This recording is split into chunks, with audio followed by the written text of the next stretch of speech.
You're listening to the 49 Carats podcast, a 49ers Goldmine production with Stephanie Sanchez.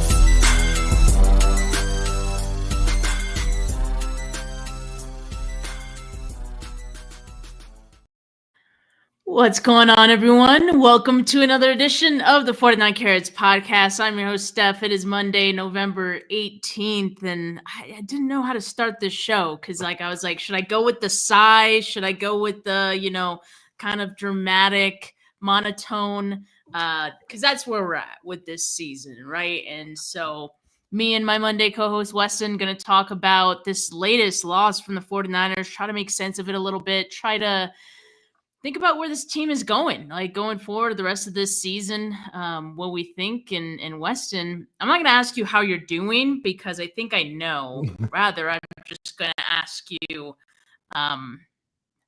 I'm not going to ask you anything. I'm just going to say hi. Hello. Good to be here. Is it? Yeah, it is. I think I need this session as well as the listeners. I think, Sunday was just brought into perspective everything that we talked about in the offseason, leading to how the beginning of the season looked, and it just all kind of culminated yesterday afternoon. And it just feels like, I don't want to say right, because I don't ever talk to be right. I'd rather be wrong in a lot of these instances, but I think our gut feeling was confirmed that this season has that floundering effect. The excitement's just not there like it's been in years past. And throughout the show, I'm sure we'll talk about why it's okay and, where the positivities might lie. But that was a sobering punch to the gut yesterday afternoon. And I don't know if I've officially processed, B, officially comprehended, C, if I'm anything but unwell at the moment. Yeah, unwell. Yes, definitely. And we're starting off the show with the super chat from Corey. Thank you, Corey. He says, if Kyle Shanahan's seat is hot next year, does he really tie his future to Purdy? Something tells me we're going to hear Niners interested in Cousins this offseason. Oh, God, we're starting the show off strong. Let's do it. Yeah, roll the sleeves up. Let's get into this. Well, Corey, I'm glad you didn't suggest that Kyle Shanahan's seat is hot this year, because based on some of the reactions I've seen from a lot of fans, it's scorching, right? But I don't think, in fact, it is right now. Obviously he got an extension before this season. That should tell you everything you need to know about what the 49ers feel about Kyle Shanahan, despite what happens this year. Now, if something similar happens next year, that you're possibly missing the playoffs, which, by the way, mathematically, the 49ers could still make the playoffs. So right now, we may not be as optimistic about it, right? I definitely am not, but mathematically, they still could. So right now, it still feels a little premature for the organization, I think, to make any sweeping judgments about what this season is. You got to wait till the end of the year. If they miss the playoffs this year, and let's say they miss it next year as well, ooh, yeah, I mean, that seat probably should be pretty hot at that point, I would think. Clearly, at that point, something's not working. But as far as tying the future to Purdy, I don't know. I feel like 49ers have some decisions they're going to have to make this offseason. I think they're going to want to kick the can down the road as much as they can if they can help it. Now we've seen how players can, try to leverage the situations as much as they can.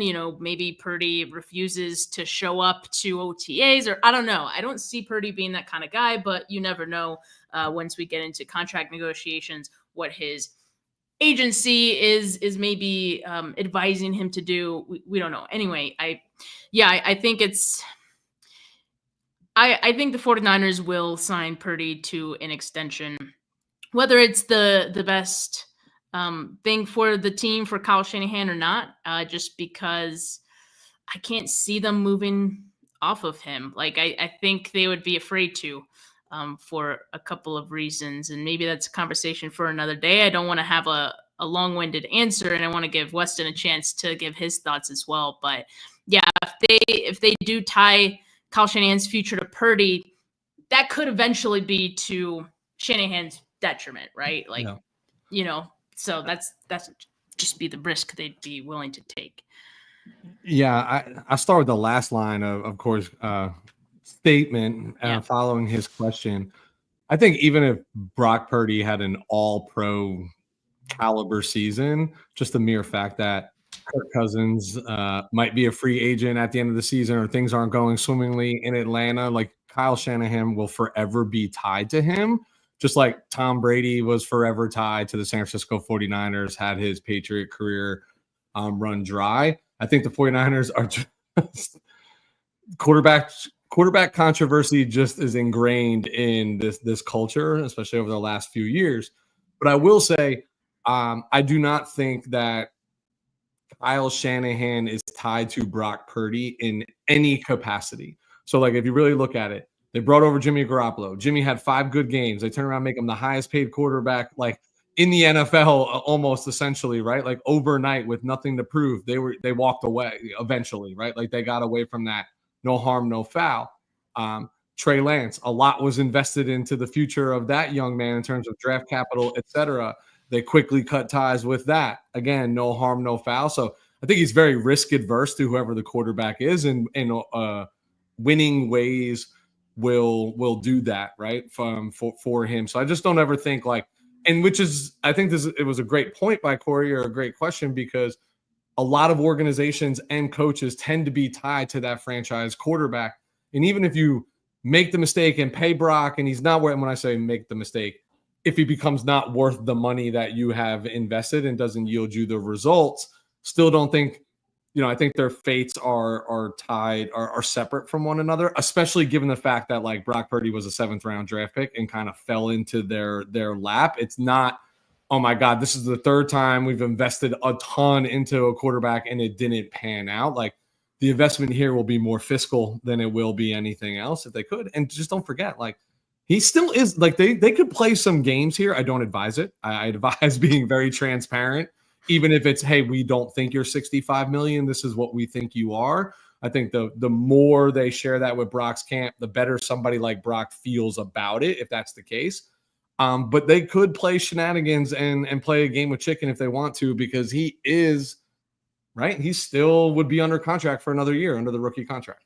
This would be his 3rd season. No, am I wrong? No, this would be his third season. It's a 4-year contract. They could play a very dangerous game if they really wanted to. Yeah, so I mean, we'll see how it shakes out. We've been saying all season how this season is kind of going to shape the final maybe or range that this team will be willing to pay Brock Purdy, right? Yep. And so it's fluctuated quite a bit as this season has gone on, and I think the remaining games, that being kind of like, the gauntlet, you could say, is probably going to tell us even more, especially within the context of missing guys. I think you're able to see a lot more about what Brock Purdy is or isn't right now, right? And I think that's good for the team to have as much information as possible before, they ultimately make this decision. And while we're talking about Brock Purdy, right? Like KJ in the comments says, shake it up and let Dobbs cook for a game. Give Purdy a mental rest break.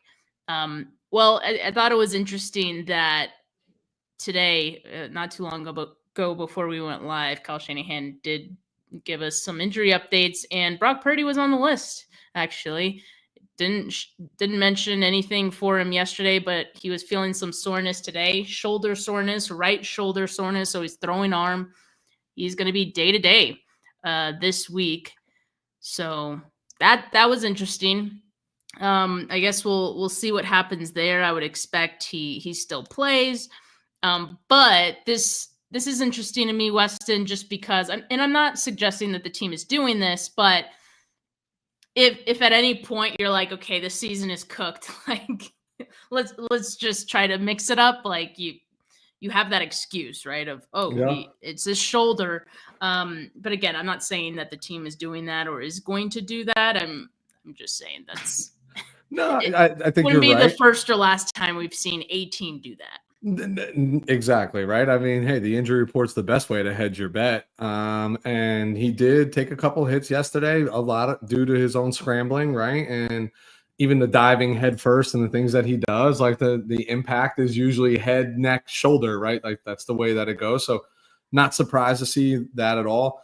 I really do not believe that there is any scenario where they're just like, Brock, you get a mental break, especially when you're about to seriously consider the money. Like, hey, how do you handle adversity? How do you handle the fact that, like, maybe George Kittle isn't playing for a little while? Debo's been super ineffective, Like, how do you just handle these things? Because this is not what the roster is going to look like in 25 when we're entrusting you to alleviate everyone around you, not them alleviate you, or elevate is the word that I really want to, like not having your team prop you up. Like, it's time for you to pick them up. And I just don't think that's the signal that this team cares to send, in the sense of like, we're going to mail this in so much to the fact that we're just going to sit the quarterback, for the second half of the season, when you still are mathematically in consideration for the playoffs, that 16 out of 32 teams would covet,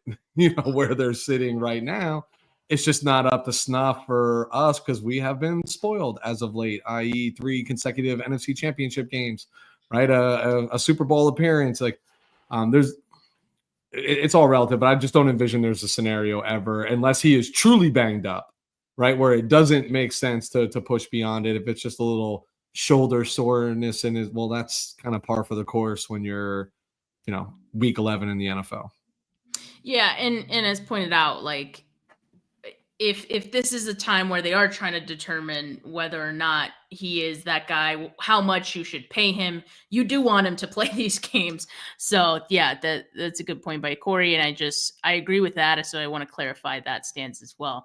Now, just to read off for the audio listeners, the rest of the injury updates from Kyle Shanahan: Nick Bosa with the hip and oblique. Yesterday on the show, on the post game, I think I did mention, I thought it was a re-aggravation of the hip injury that he came in with. In fact, it's not. He hurt the other side, and it's his oblique on the other side. So dealing with 2 injuries on both sides of his body that are, pretty painful, and he'll be evaluated throughout the week. So we'll see if Bosa plays on Sunday. It seems like it's truly 50-50 for his chances. So rest is going to be key this week, and I wouldn't expect him to practice much, if at all, this week. So just keep an eye on that.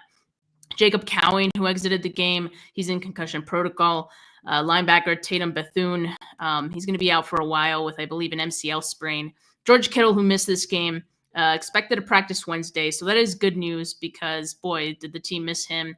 And Dre Greenlaw, they hope to open his practice window next week. So we'll see on that, because I think that's interesting too. If 49ers lose against the Packers, like, do you even want to open Dre Greenlaw's practice window? Would Greenlaw even want his practice window open? Like, would he want to come back? I'm sure he's itching to play, but he's a free agent after the season. So it's like, you got to think long term, right? So it'll be interesting what the 49ers do, but that hasn't happened yet. So let's not get ahead of ourselves. But going back to George Kittle, even with the injury designation he had going into it, he practiced in limited fashion last week. So I was actually shocked by the fact that, Saturday you see the reports that he's unlikely to play. And I was actually thinking this game against Seattle was going to be a good spot for him, right? Like, all signs point to that. I was like, he's probably gonna get a touchdown in this one. And, obviously him being out hurt the offense, but it's not like the offense has been on fire this season. So not sure how much of a difference it made. It just made it look a little more discombobulated than usual. You got Jalen Moore coming in for, a few snaps to be that jumbo tight end, coming in as a 6th offensive lineman. That was interesting. And then I don't know if I saw Braden Willis, get any snaps in this game, which I was a little surprised by. But he is kind of prone to some penalties, so maybe that was a reason. The 49ers got penalties anyway, and Eric Sauber, just doesn't obviously isn't George Kittle. So I just feel like when Kittle's not out there, it's obvious, and you're already having struggles with your offense. It just made it that much more worse. Yeah, listen, we all talk about it. George Kittle is very integral to what this team does and what they want to do and how they want to own the line of scrimmage, make everything look like, every play looks similar and then hit you with the play action. And he's a big part of that game as well, too. I think, listen, it was probably, hey, he was banged up. He practiced all week. Hey, let's give this a go. Let's look at it, pre-game. It's a home game, so you get the benefit of he doesn't have to travel. Let's see how it goes. And I think you just kind of, weigh the cost benefit, especially when you look at, okay, what are the next 3 games on the schedule? It's, Seattle, you've already beat them. You don't feel good.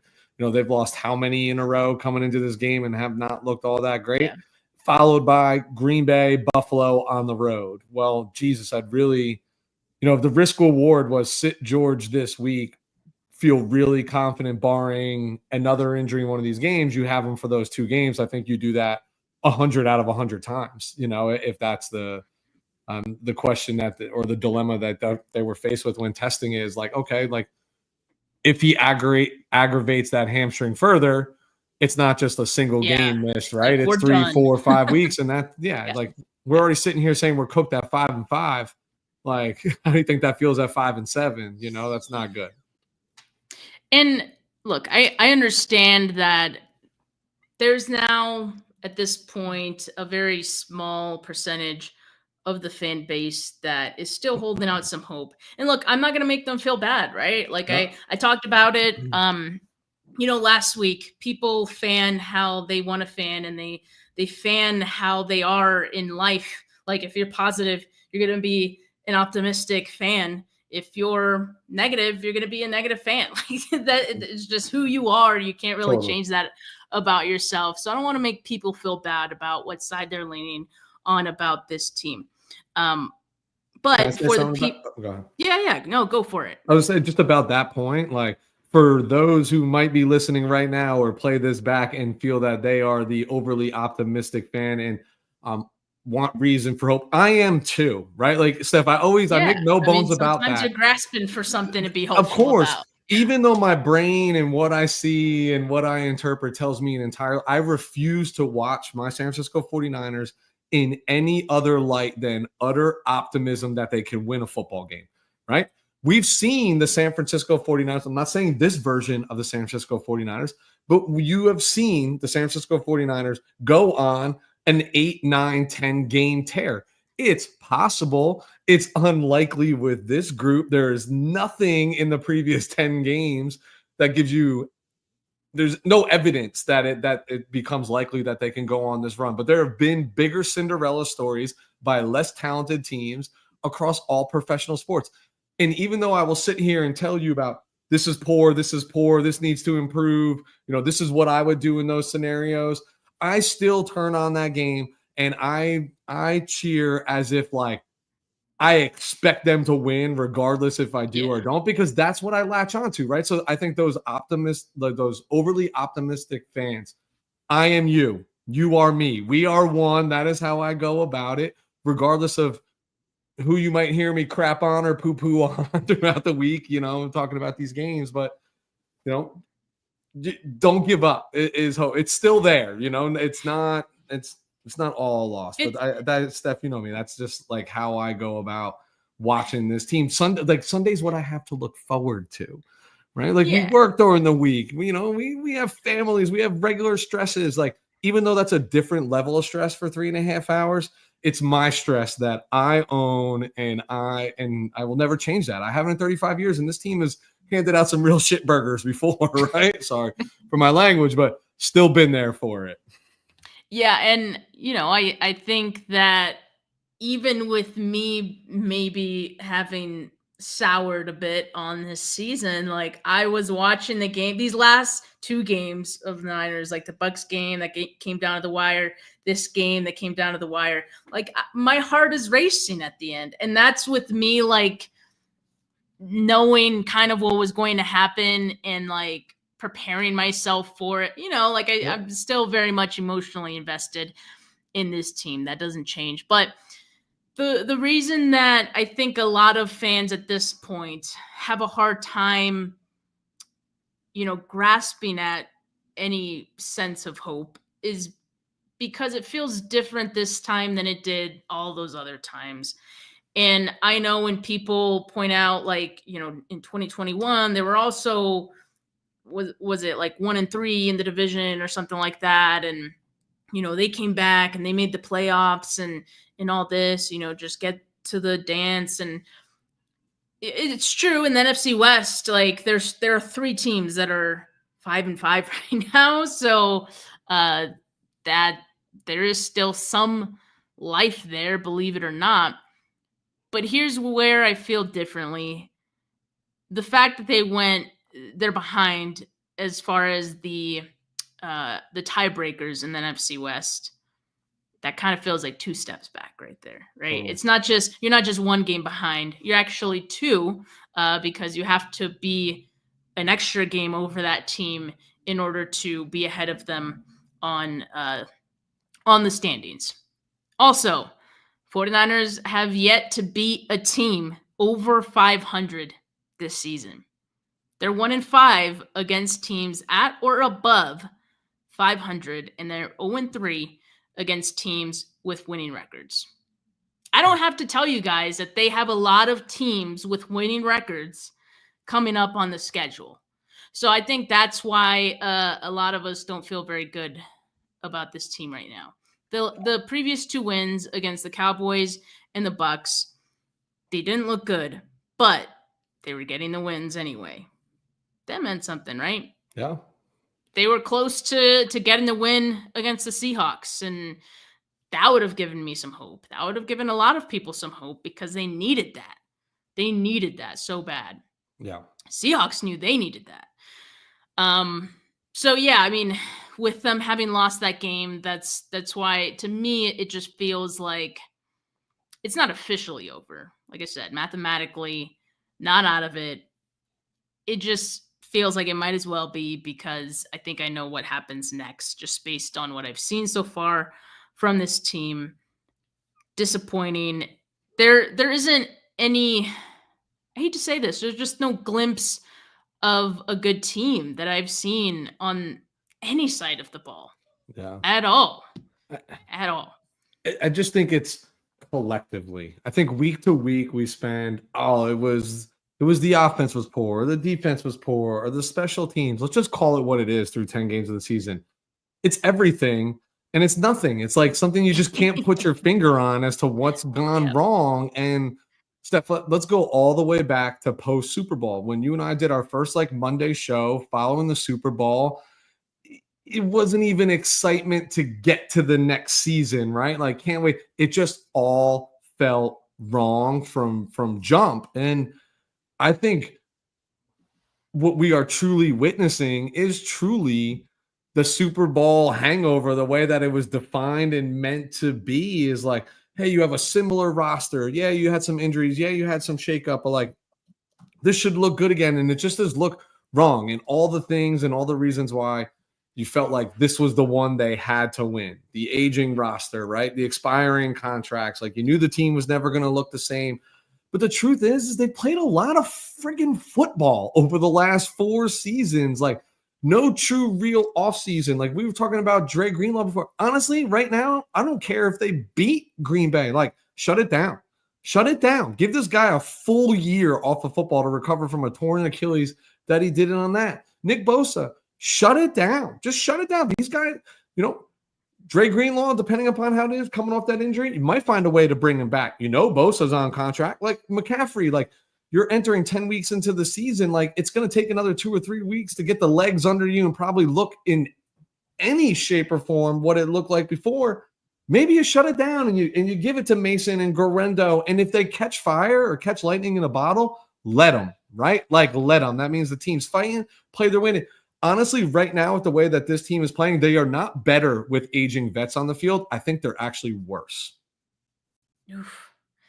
Yeah, it certainly feels that way. And this comment from Corey, it isn't over, but I think we're going to see something we haven't seen the past 5 years. Core players giving up. They're clearly mentally and physically exhausted from last season.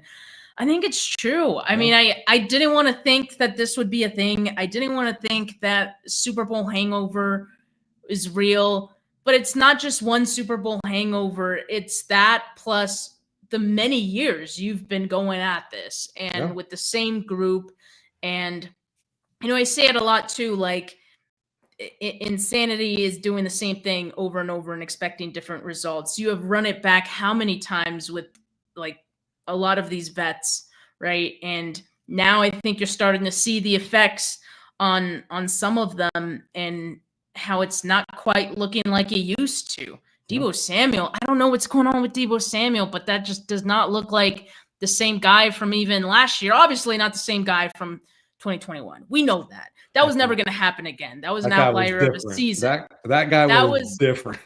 You're not going to replicate a season like that. Totally. Maybe ever. But even still, like even from last season, it's a huge difference for what we're seeing so far. I mean, I think from the vets, like George Kittle might be the only guy that looks like he's the same. And, he's now dealing with a hamstring injury. So hopefully we see that same guy when he's back, hopefully on Sunday. Christian McCaffrey coming back from this Achilles tendonitis. I didn't want to believe that McCaffrey would look different when he came back because I think I always see him as like the same guy. Like when he practices, he's like always 100%, always 110%. But something looks off with him too. Like he just doesn't look like the same guy. I don't know if it's hesitancy physically or hesitancy, mentally, but there's something there. He hasn't been as efficient as we're used to seeing him. That's been an issue. And along with that, you have Kyle Shanahan trying it over and over and over again. What did I say insanity was? Yeah. Jordan Mason got 2 carries, positive carries, by the way, and we didn't see him after those 2 carries. It was just very bizarre. And so, I think we got to be willing to mix some things up, right? I mean, you got some youth on this team. Some of that youth is looking pretty good. So maybe going forward, just lean into that. Like if I'm not watching this game with the belief that, this team is going to make the playoffs and they're going to be contenders, which I'm not, like, I'm not doing that anymore. I want to watch this team from the perspective of, well, they got a lot of young players that look like they'll have bright futures with this team, players that look like they're going to be foundational pieces in 2025 that are going to be starting in 2025. They're going to be your cornerstone, going forward that you're going to retool with, right? That's exciting, right? There's some excitement in that. So, that's kind of where I want to shift my focus to. And I don't want to be negative. Like I think there's some acceptance that needs to happen. I think I've reached that point. You guys know. But when the rest of you are ready to join me, we'll be here and talking about some of these young players, these rookies who look good. Juwan Jennings, who looks good. I mean, come on. I want to find something good. Listen, I am all for this. I said it before. I think the team is worse right now with the veterans playing because there's just a different mentality.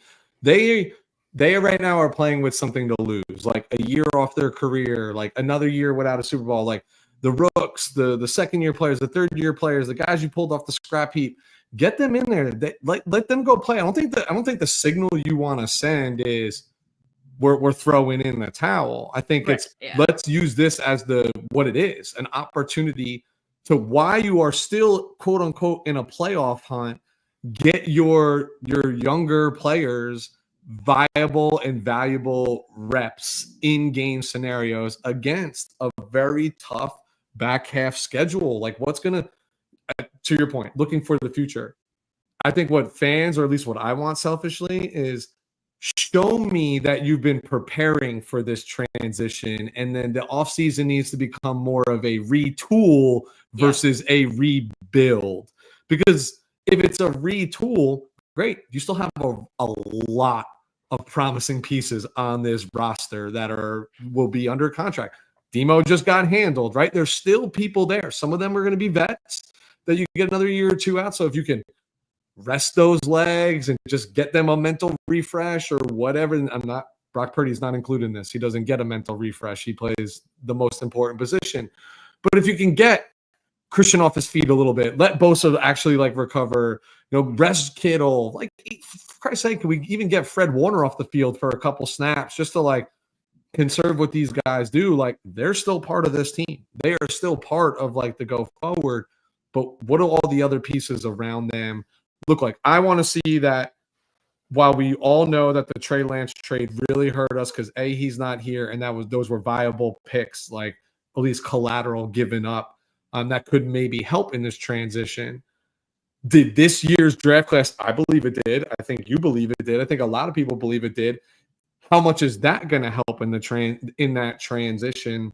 Again, I use the cliche terms of retool versus rebuild. While I am not overly optimistic about the remainder of this season, I think if this is handled correctly, and that's a coaching thing, that's an internal conversation thing, that's a off the field sort of thing. If it is handled correctly, I'm not being naive. I think there's a lot to look forward to in 2025 and beyond. And part of that is new faces, right? That can fit where some of the old faces might be, because 11 weeks of the NFL season, 10 games played, the old faces aren't getting it done. Yeah, and I think part of the reason that, the 49ers didn't make any big moves at the trade deadline, one is because you still didn't know what this team was at that point, and you didn't want to give up too much for what could be a lost season, right? A non-contending season. So I think the 49ers did the right move. I only say that because, I saw a lot of people yesterday saying, gee, it would have been nice if the 49ers brought in a pass rusher. Well, you bring in a pass rusher for what? I mean, this team isn't one pass rusher away from contending for anything. So you pick someone up at the trade deadline, you give up maybe a day two, pick for that player, and you're kind of back to square one as far as your defense, your team. And you also are missing a day two pick that you really need in 2025. So I'm okay with the 49ers, not making any big moves at the trade deadline. I think the moves they made were fine.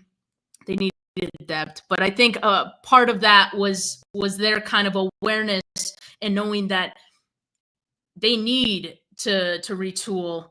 And 2024 was the first step in that, right?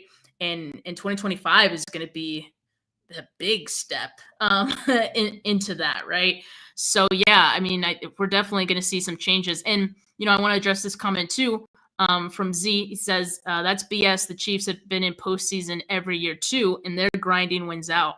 And that's very true. It is admirable what the Chiefs are doing in that sense, and they haven't always looked great doing it either. The last two seasons, it feels like they're scraping by, and yet they still get wins. I'll compare it to this. A horse that you're dangling a carrot in front of. The horse has gotten a carrot.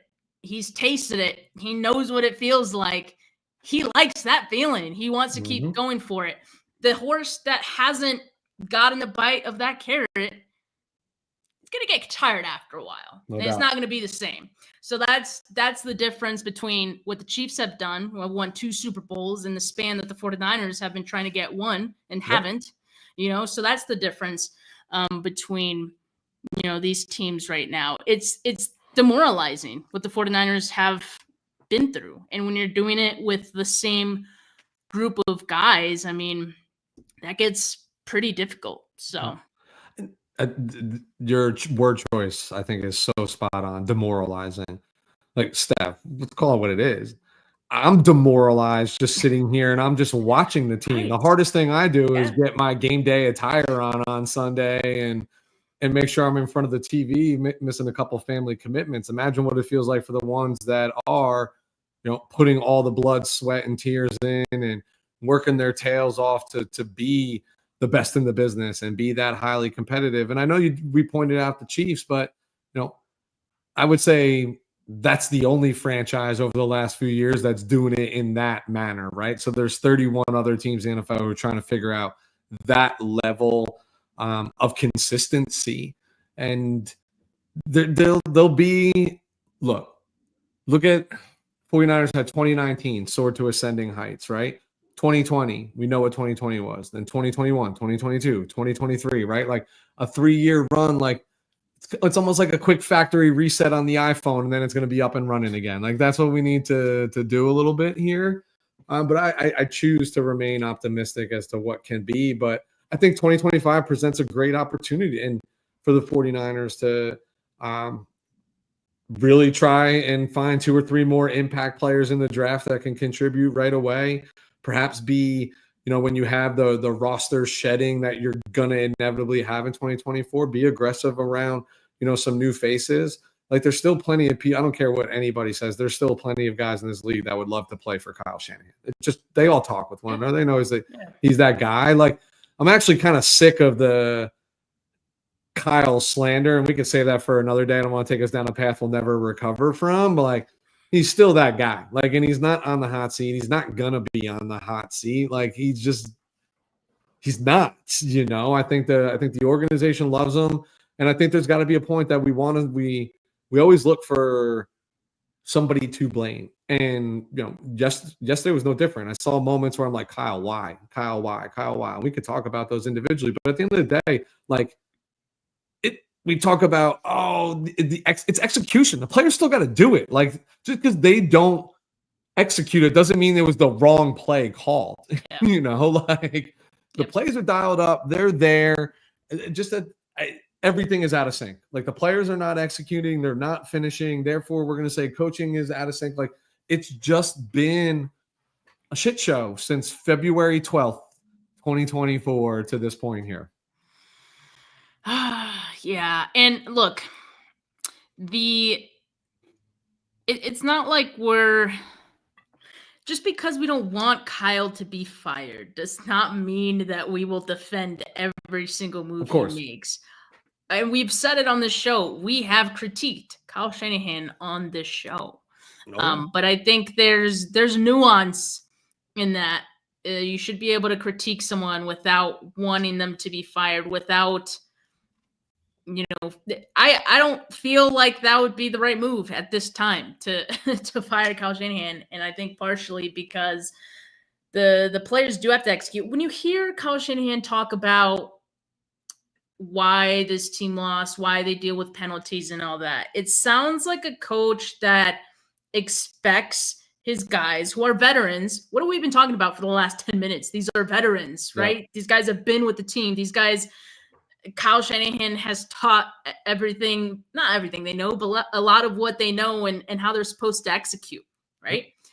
So when you hear him talk about those mistakes, it's like he expects them to do it correctly. It's not happening, right? And when it's a few times, that falls on the player.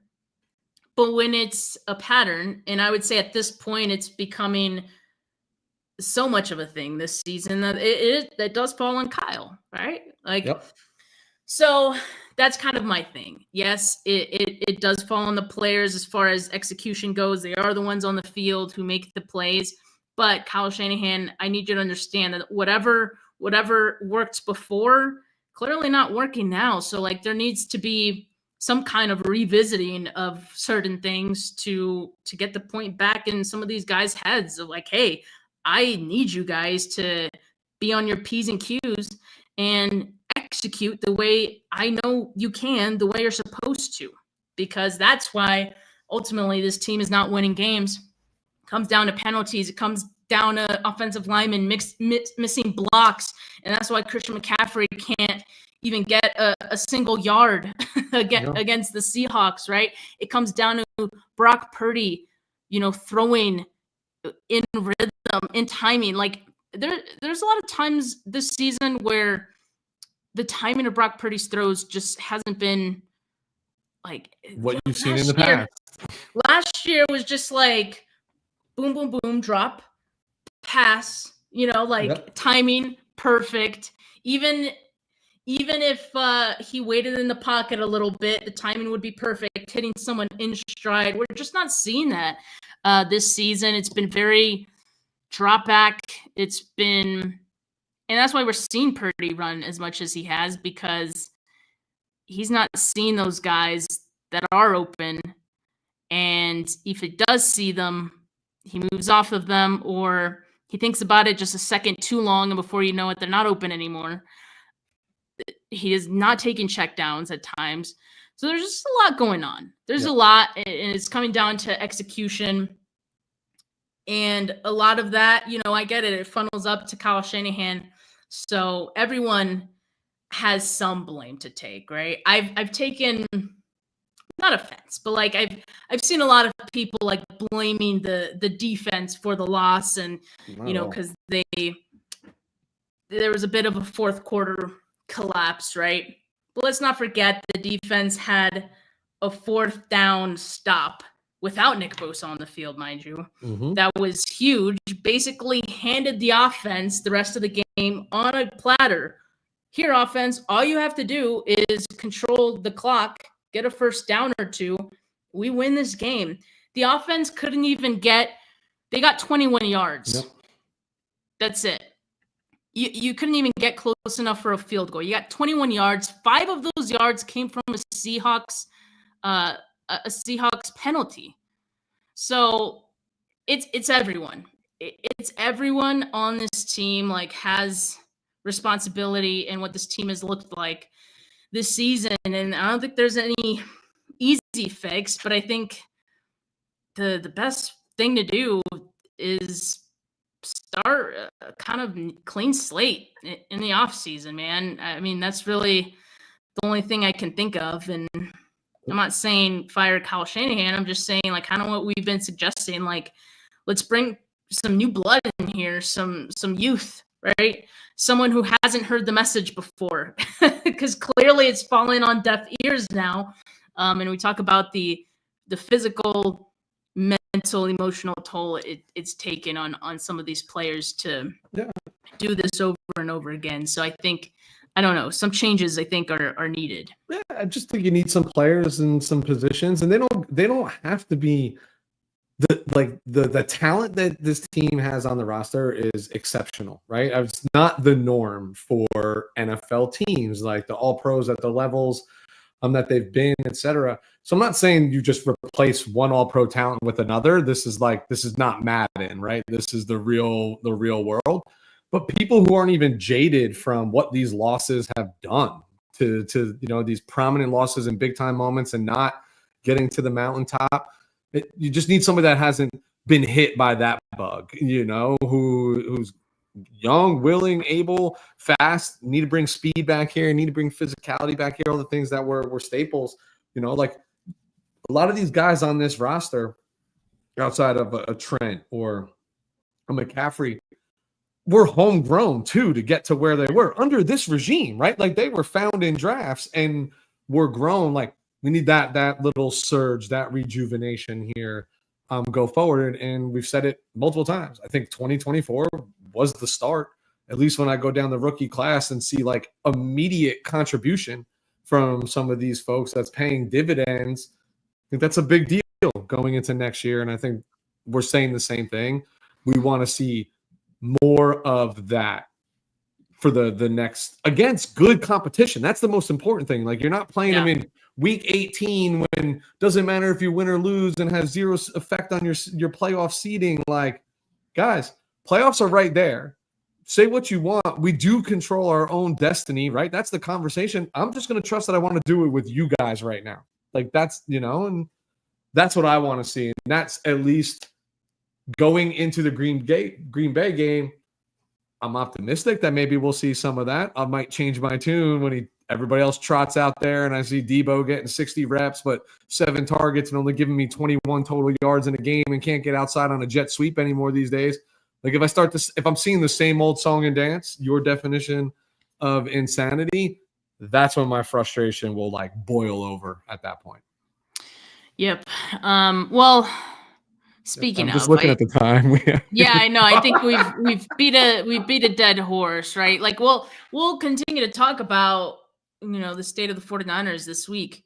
But it is the player of the week show, and maybe we were avoiding this, Weston, to a certain degree. Because this is a short list. Yeah, I was avoiding the embarrassment of saying that I only have one person on my list based off of that game and my emotion and feeling. Like I could say some other players, but there's really only one person in my eyes who's deserving of this week's award. Yeah, I did have a second name on the list too. Lead with your second. Okay. So we can share the first. All right, sure. I'll lead with the second, and it was Dominic Pooney. I still think he's one of the bright spots on this team. 36 pass blocking opportunities yesterday against the Seahawks. Still no sacks allowed this season. No quarterback hits yesterday. 81.6 pass blocking grade on PFF. That was the highest on the team. And yeah, I mean, it's just what he's done has been impressive. It's been the model of consistency. And we talk about youth and changing some things up in 2025. I want more players like Dominic Pooney on my team, on this offensive line. I think he's going to be the standard, going forward. So definitely want to, nominate him for that. Yeah, I mean he's been steady Eddie all season and beyond that, right? It's not just his consistency, it's his consistency at being honestly the best offensive lineman on the team right now. Like even Trent Williams is not the Trent Williams that we know. Like this is the guy, and he is clearly part of this future. And another resounding example of what we're talking about, where 2024 was an excellent head start into the changing of the guard and the youth movement that this team needs to see. I said it when they drafted him. Admittedly, I was like, I could tell you all day about the Florida State guys. Some of the ACC players didn't have a lot of my own eyes on Pooney coming into the season, but gosh, what a surprise he has been. At least for me. Others are not as surprised. They saw this coming, but he looks like every bit of a perennial Pro Bowler, if not all pro, and probably is going to be in the National Football League for 10 years. I just hope that's with the San Francisco 49ers. I hope so too, and I don't see why not. But who's your one nominee for this week that I undoubtedly have on my list too? I think we all do. It's Jauan Jennings. I mean, this guy, when you talk about just doing it the way that he does it, right? And I know we last week, I think we were talking about his Euro step and the things that he does, but the dude is just guts, right? Like he is just mad dogging people out there. And I think the play that epitomizes Jauan Jennings is there was a third down I think earlier in the fourth quarter. I think it was on their TD the possession where he had the TD, where literally Greg Olsen and the announcer are talking about third down, just like they're like circling Jauan Jennings at the top of their screen, and they hit him 4 yards short of the first down with four guys on him, and he still single-handedly goes and gets the first down and keeps that drive going. Like he is a dog. He got paid in the offseason. You always worry, paid for him, operatively speaking, compared to his receiver counterparts. This entire season, he's been the best wide receiver on the San Francisco 49ers. He was arguably the best player on the entire football field yesterday for both teams. If you want my honest opinion, really, really excited that he is part of the future and continues to outperform his contract, which is seldom happens in the National Football League. He was he was 10 for 91 yards, a touchdown. So usually he's when we say third and Jauan, but again, it's like third and 15, and they just find him. Like the dude's just a freaking magnet on third down. You can't even make it up. He's just he's one of the few pieces that have kept me excited all year because it's a lot of fun just to watch him play football. And then it's not just because he gives us good content of his goofy first Euro step and how he run and his long arms everywhere. Like, he's been lanky since college. I'm a Tennessee fan, so I have to follow him. But just he's been an absolute pleasure. And I think he's another one where you just realize how many riches this team. This guy was, you know what I mean? Like 2 targets a game for the last 2 seasons. And then all of a sudden, and they were all on third down, right? But he showed us in the Super Bowl what he was capable of, and it has continued since that game. Yeah, and the live chat's having a side discussion here that apparently they're hearing some popping from our microphones. I don't hear any popping, so I don't think it's our microphones. It might be StreamYard, or YouTube. Not sure, but apologies for that. No. Yeah, Steve, I take accountability for the popping. Maybe it was just because I was going crazy. Yeah, over I mean, Juwan you were popping, my friend, in a good way. Juwan Jennings, 11 targets. He caught 10 of those. 7 of those accounted for first downs, including 3 on the drive he scored on. Right, 91 yards. 25% of those came after the catch. He's everything. He's everything. He feels like he's at times the only guy that's like willing this team to move the ball on offense, and I love that about him. I hate the fact that his best performances have come in losses. No. Like, oh my God, somebody please get a win for Juwan Jennings. Like, my God, last 2 games, 21 targets, 17 catches, 184 receiving yards, a touchdown, 12 first downs, 6 missed tackles forced. He's on pace for 1,100 yards receiving this season. Undoubtedly worth every penny that the 49ers gave him this offseason, maybe even underpaid. Like, it's just crazy how quickly he came on to being this guy. And I feel like Kyle said, yeah, we always thought he was this, right? Like, we knew this about Juwan Jennings. Like, oh my God, like, why does it take an injury to get him this involved? Like, find a way to get Juwan Jennings the ball, and then find a way to win a game that he puts forth this type of effort, because it needs to be rewarded, right? And man, I think this one's going to be a pretty easy vote. What do you guys think? And some of you, I think, we're already giving your thoughts. We're just going to go ahead and get the voting started now for this Week 11 game. We got Juwan Jennings. We got Dominic Pooney. I think I know where this is going. But, Weston, do you have any flowers you want to give out? I guess I'll sprinkle a little out for Devondre Campbell. He has been stacking better games. Wait, what? Yeah. No? Devondre Campbell? Yeah. I thought he actually played well. Yeah. I thought he actually played well. All right. Well, let me hear the case. Sorry, I didn't mean to interrupt. It's not a compelling one. It's just what my eyes showed me. Is I of all people was super critical of this man throughout the entire season, and I think he stacked a couple good games in a row. What do you have, like 7 tackles? He's never going to do much in the passing game or pressure game, and I just think his bad moments as of late I'll put on coaching, where they've just like left him out on islands where he's just not a capable man. And I would love to see more of D Winters, actually covering some people.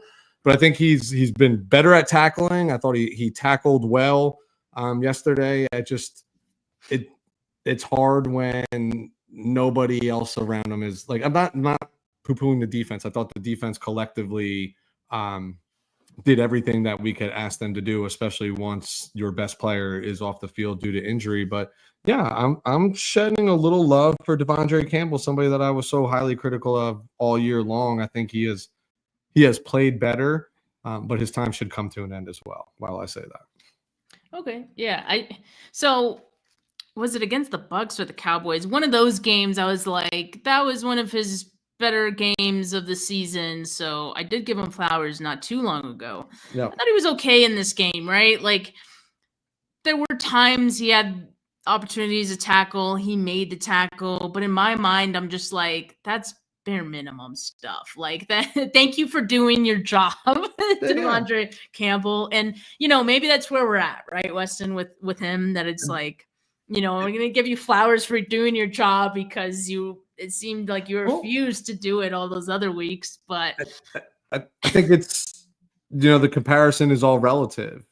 Tell me who yesterday was better than okay. Not many, right? That's fair. I mean, yeah, sure. That's fair. Yeah, we're slim pickings on the it's a loss. On the flowers. We're not happy people, Well, I'm kind of glad that you mentioned D. Winters because that's who I want to give flowers to. D. Winters, 10 snaps, only 10 snaps in that game, but he had 2 plays that especially stuck out to me. Early in the game, guarding DK Metcalf downfield, defending that well. That's difficult to do. Yeah. Very difficult. That is like a top 10 receiver in the league, and you are, taking him upfield with you, stuck with him. That was impressive. Then he was huge on the 4th down stop that the defense got. Him and Jair Brown were both in on that one. I mean, without him on that play, the Seahawks probably convert that.